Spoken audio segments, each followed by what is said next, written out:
Hola, ¿cómo andan? Bueno, espero que anden bien. Retomamos las grabaciones y los videos con la explicación de lo que estábamos viendo en torno a la colonización de América, el tema de los esclavos, de los indios sometidos a trabajos forzados y de todas las discusiones filosóficas que se dieron en torno a esta situación, que llevaron a que se plantearan algunas definiciones que son como un anticipo lejano de lo que tiene que ver con el derecho internacional y los derechos humanos, reflexiones muy interesantes que se originan con motivo de la conquista española en América y la dominación de los nativos y también el tema del tráfico de esclavos. Resumiendo, desde el primer momento, ¿no? Desde muy temprano, se sabe que se domina a los nativos y se los obliga a trabajar en las minas, eh, sobre todo en las minas de oro que había en las islas que descubre Colón cuando llega a América, porque Colón primero llega a las islas, ¿no? del Caribe y prácticamente no se llega a adentrar mucho en el continente. Los indios de estas islas son sometidos a diferentes tipos de trabajos y padecen particularmente las enfermedades traídas por los españoles y los maltratos, ¿no? Así que eh, al punto que 25 años después de la llegada de Colón, aproximadamente el 95% de los indios de esas islas había fallecido por diferentes motivos. Una disminución terrible de la población nativa que era sometida a un proceso que se llamaba repartición. Se repartían los indios entre los jefes de los conquistadores. ¿Para qué? Bueno, para que fueran sus propietarios y los obligaran a trabajar en sus campos, en sus minas. Había algunos que tenían buen trato hacia los indios, no todos los trataban mal, pero la mayoría los explotaba, los obligaba a trabajar en condiciones eh, prácticamente de esclavitud, y además esto los predisponía a las enfermedades para las cuales no estaban preparados, que traían los europeos. Esto produjo un drástico descenso de la población nativa y también provocó que España empezara a pensar otras formas alternativas de conseguir mano de obra para estos trabajos. Por lo tanto, comenzó el tristísimo tráfico de esclavos desde África hacia América. Un tráfico que, si bien España no fue eh, la principal potencia que traficó con esclavos, hubo otras que traficaron muchísimo más, como Portugal o como Inglaterra, pero sin embargo España comienza con el tráfico a través del Atlántico desde esclavos africanos. Hay constancias de que ya en el año 1510 un rey español, Fernando el Católico, eh, autoriza un barco de bandera española que transporta esclavos desde África hacia las nuevas tierras que habían sido descubiertas. Y así comienza este triste negocio. Se calcula que aproximadamente 1 millón o más de 1 millón de, de esclavos fueron llevados desde África en buques de bandera española, pero que en total, contando el tráfico que se produjo también por otras potencias, o en buques que eran de particulares, que no eran de bandera española, pero que eran de particulares y hacían este negocio con el tráfico de personas, se calcula que alrededor de 12 millones de personas fueron llevadas forzosamente desde África hacia América para ser obligados a trabajar de manera eh, en formas de sometimiento, ¿no? Bajo el régimen de la esclavitud y comprados y vendidos como cosas, ¿no? Bueno, una situación terrible. Pero ya desde los primeros momentos hubo voces que se levantaron en contra, y esto es lo que nos importa a nosotros para entender que hubo personas, ¿no? que sentaron las bases de lo que podríamos llamar en la actualidad derechos humanos, y que generaron toda una serie de controversias. Nosotros vimos algo, ¿no? A fines del primer cuatrimestre con el tema de la famosa controversia de Valladolid, sobre la que vamos a volver ahora un poquitito. Pero quiero volver para repasar y no olvidarme de esta persona que vemos acá en la imagen, que es Fray Antonio de Montesinos, eh, quien en un famosísimo sermón, conocido como Sermón de Adviento, él hace una crítica feroz de la trata de personas, ¿no? Tanto de la explotación de los nativos como de la esclavitud. Entre los que estaban en el sermón, en esta misa, se encontraba nada más ni nada menos que el gobernador, que era Diego de Colón, hijo primogénito de Cristóbal Colón, quien a la muerte de Colón había heredado todos los títulos de su padre y estaba ejerciendo el gobierno en los territorios colonizados.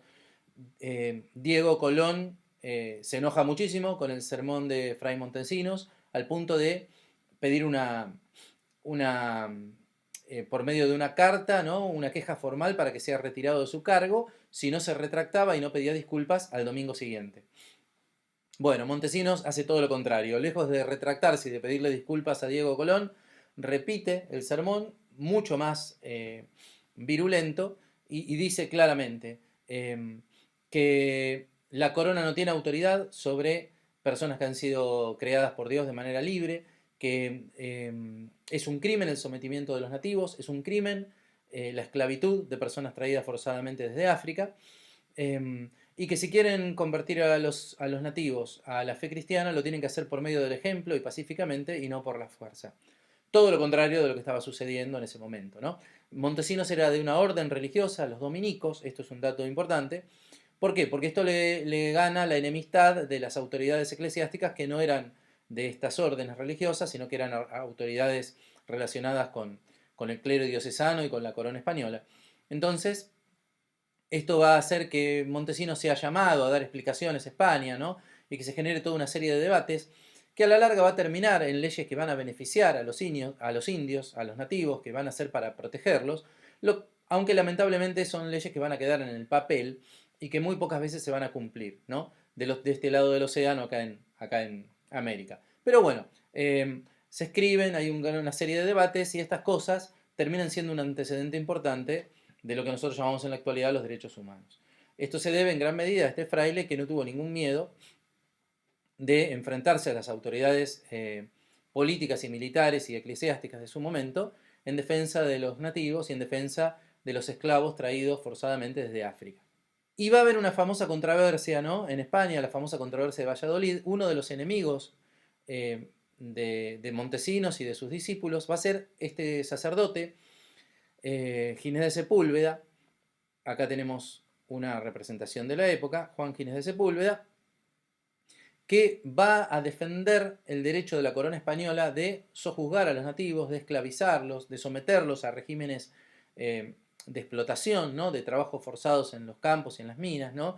Considerando que son inferiores por naturaleza, que él no niega que sean seres humanos, pero considera que al ser bárbaros y salvajes, naturalmente una nación civilizada europea tiene derecho a dominarlos. Se apoya para esta idea en un texto de Aristóteles que ya hemos comentado, ¿no? En el cual Aristóteles al inicio de la política justifica la esclavitud de los bárbaros por parte de los griegos. Bueno, en este texto se apoya también Ginés de Sepúlveda para justificar la dominación de los nativos y de los esclavos africanos por medio de potencias civilizadas europeas, civilizadas entre comillas, ¿no? Pero bueno, es el argumento que él utiliza para defender lo que él cree que es un derecho de la colonia española de dominar a pueblos más primitivos. Pero entre los que va a estar defendiendo los derechos de los nativos y de los esclavos negros es Bartolomé de las Casas. Bartolomé de las Casas es un español que va como militar en la conquista, que obtiene grandes tierras y obtiene muchos indios en estos repartos de indios que hacía Diego de Colón, Diego Colón, el hijo de Cristóbal Colón, y que hacían las autoridades, ¿no? Es una persona que amasa una gran fortuna en España, que después decide hacerse sacerdote, pero siendo sacerdote, como muchos sacerdotes del clero diocesano, ¿no? Que sacerdotes u obispos, él mantiene, ¿no? sus indios, mantiene sus territorios de explotación, su riqueza personal, ¿no? Este tipo de eclesiásticos no veía ningún conflicto, ¿no? entre ser obispos o ser sacerdotes y mantener este tipo de riquezas y este tipo de trabajo forzado con los nativos, ¿no? Si bien es famoso Bartolomé de las Casas porque los trataba bien, pero bueno, él mantiene estas tierras hasta que un día se empieza a dar cuenta, ¿no? Hace como una conversión personal, escucha el sermón de Montesinos, lo cual le cambia muchas de sus ideas, ¿no? Y empieza poco a poco a virar en su política hasta que un día, en otro famoso sermón, en una misa, él critica este reparto de indios, critica las encomiendas, que era este sistema por el cual los indios eran encomendados, entre comillas, a un español, que en realidad era que los ponían bajo su propiedad, ¿no? Critica las encomiendas y renuncia públicamente a todos sus bienes, libera a sus indios, a sus nativos, ¿no? Renuncia a sus bienes, a sus tierras, a todo lo que él había obtenido por medio de la conquista, ¿no?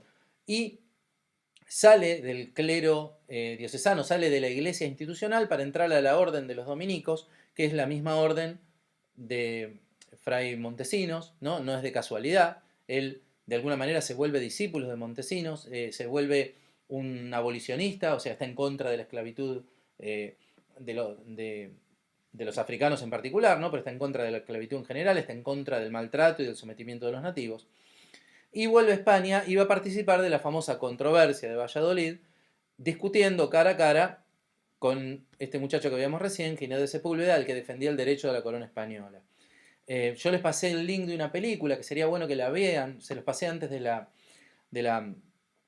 vacaciones, pero se los voy a volver a pasar ahora en la nueva tarea, para que puedan verla, porque realmente ahí se ve muy bien esta confrontación de ideas, ¿no? Y cómo, lamentablemente, las autoridades eclesiásticas le dan la razón a Bartolomé de las Casas defendiendo a los nativos, pero autorizan el tráfico de esclavos, ¿no?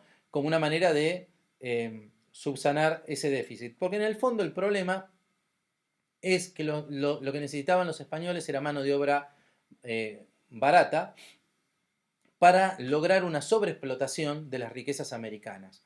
Este es el tema de fondo y es lo que nosotros nos vamos a detener las próximas clases, ¿no? De alguna manera la conquista española comienza en América con un modelo extractivista de las riquezas naturales que no tiene en cuenta el ecosistema, que no tiene en cuenta a las personas, sino que lo único que busca es la acumulación de ganancias, y ese modelo es un sustento del modelo capitalista que se va a imponer en Europa, ¿no? Y que va a generar ese crecimiento enorme del capital económico europeo, ¿no? En base a la explotación de las riquezas americanas. Bueno, personas como Montesinos o como Fray Bartolomé de las Casas visualizaron esta situación de injusticia y trataron de defender a los nativos y pues, se pusieron de su parte, ¿no? Este es un libro que escribió Bartolomé de las Casas que se llama Brevísima relación de la destrucción de las Indias. El título es muy bueno porque las Indias es como llamaban en España América, ¿no? Y él no habla de colonización, no habla de conquista, no habla de civilización, sino habla de destrucción. Él visualiza esta situación que se está dando, donde se destruyen no solo las poblaciones, sino que se destruye el ecosistema por esta explotación indiscriminada, ¿no? Se destruyen las culturas, ¿no? Entonces, Bartolomé de las Casas va a ser un férreo defensor de los nativos, de su cultura, y en este libro lo va a exponer de manera brillante, un libro donde cuenta algunas de las cosas horribles que pasaron durante la conquista, ¿no? Como sobre todo algunas matanzas, algunas masacres, que fueron verdaderamente un crimen atroz. Brevísima relación de la destrucción de las Indias es uno de los libros importantes de esta época, que son un testimonio de las atrocidades de la conquista española y además una importante denuncia en favor de los nativos y de los esclavos negros. Es bueno saber que esto se escribió durante la conquista española. O sea, no es que ahora nos damos cuenta que durante la conquista se cometieron atrocidades. No, esto fue editado durante la conquista española. Y de hecho hubo gente que cambió de actitud en la conquista a una actitud más benévola hacia los nativos o más tratando de buscar otro enfoque, ¿no? Pero bueno, lamentablemente eso lo hicieron algunas personas, nada más. En la mayoría de los casos lo que hubo fue una destrucción de riqueza y una destrucción de las poblaciones, un sometimiento de los nativos y lo mismo con la población de esclavos negros, ¿no? Que fueron traídos desde África. Bien, bueno, y después hay un pensador muy importante también en esta época, que si bien no es alguien que haya estado en América, es alguien que aporta ideas muy importantes acerca de qué significaba, ¿no? Esto de la conquista, de la colonización, si realmente las naciones europeas tenían derecho a dominar a los nativos, y es alguien que ya vimos, Francisco de Vitoria, que es a quien vimos en relación con su teoría de la República Universalis, esta República Universal que está por encima de las naciones, que las naciones no tienen derecho a someter pueblos, porque los pueblos, aunque sean distintos, ¿no? Forman parte de un todo universal que es la humanidad, y entonces por el pertenecer a esta República Universal que es la humanidad tienen derechos y nosotros no podemos pasar por arriba de esos derechos.